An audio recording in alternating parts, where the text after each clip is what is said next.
About today. I want to start with the battle that's going on because that is the news that is still unfolding at this hour. What do you think about the fight as it stands? Should the president hang tough where he is? What's your take on all of it? Well, I never was very good in politics, and this is all about politics. It has nothing to do, from my viewpoint, for national security. It's just a game, Pelosi against Trump. The people who hate Trump, they're going to try to embarrass him.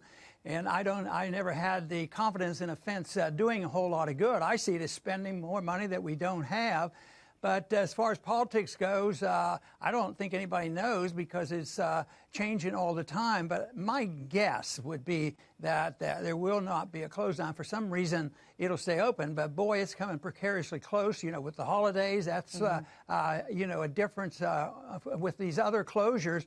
But when you really think about it, we're talking about a small amount of the budget. Right. And to put this much emphasis on it, it's pure politics. It doesn't have anything to do, I think, with national security. It really does make you disgusted with the whole lot of them.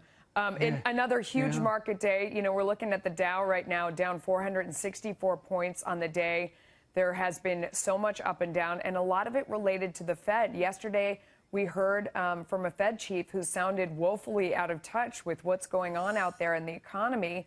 You have always been a critic of the Fed and having a human being in there, with their hands, on the scale. What's your reaction to what's going on right now? Well, I'm glad people are looking at the Fed, and I'm glad they're criticizing the Fed and thinking that maybe they're doing some mischief. But quite frankly, it's been the Fed for many, many years, especially the last 10 years of the QEs, and this assumption by about everybody in Washington that the Federal Reserve knows what a proper rate of interest should be. But to me, the astounding thing is when you look at this multi-trillion-dollar economy, a fantastic economic system we have, and they change the rate of interest by 1/4%, and this happens. That can't be it. It's a big reflection because of the politics involved, and that if you had a free market and it moved, that wouldn't affect anything. But it's because the market is so fragile and people anticipate this, they put so much emphasis on it that it will shake the market. But it's not because of 1/4%. It's because of the mischief, the malinvestment, the debt, and all the obligations. And once you build all that interference in the market, it has to correct itself. It has to adjust. And, of course, that's impossible because there's a political cost to that, so nobody does it. Nobody talks about it. But the markets are more powerful than the Fed. I criticize the Fed, but markets are even more powerful. Okay. President Trump, of course, announcing that he's going to take troops out of Syria. You have been calling for this for a long time. We're also seeing a report that he's considering taking down the number of troops in Afghanistan as well. What is your take on these various moves? I applaud him. And sometimes we complain about Trump and others when they say things and they don't follow through. On this one, he's following through what he said. He's been critical of those wars, especially in Syria and Afghanistan.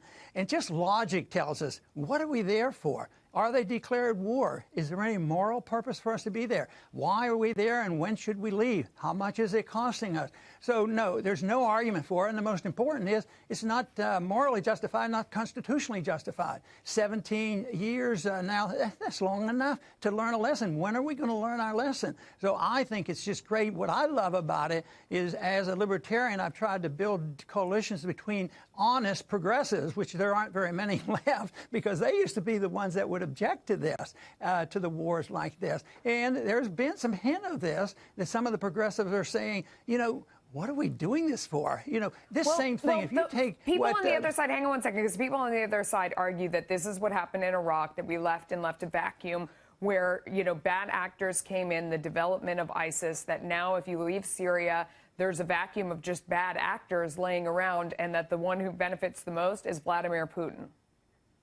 Well, I think it's exactly the opposite, because al-Qaeda was not in Iraq until we went in there. And then we said Iraq was responsible for 9/11. We got into that, and it stirred up war fever there. At the same time we were going after Iraq, there were 19 from Saudi Arabia, and we didn't even talk about it. So I would say that people have to understand one principle, which they're totally ignoring, because they say we should stay there to combat terrorism, the violent people. But why do people get violent? Where did Al-Qaeda and these groups come from? It comes from us being there. So if you stay there, let's say it is true they've reduced the number of Al-Qaeda and are in better shape, that if by us going back in and accelerating it, it's just the incentive to get more. Because I think Iraq, they use that and they get away with that. But that is not a good analysis because there was no Al-Qaeda. Yeah, they had a ruthless dictator there and ruled